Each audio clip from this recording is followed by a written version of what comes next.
If you're trying to connect your laptop to a monitor using a VGA to HDMI port and you encounter an input not supported error on the monitor, here's a quick fix.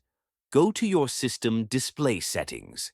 Navigate to display resolution and adjust the settings.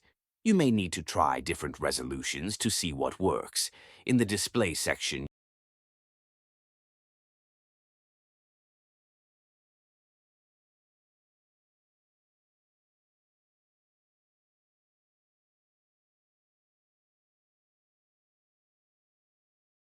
you'll see options for Display 1 and Display 2.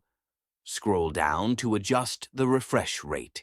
Change it from 60 Hz to other options like 50 Hz, 100 Hz, etc., depending on what the monitor supports.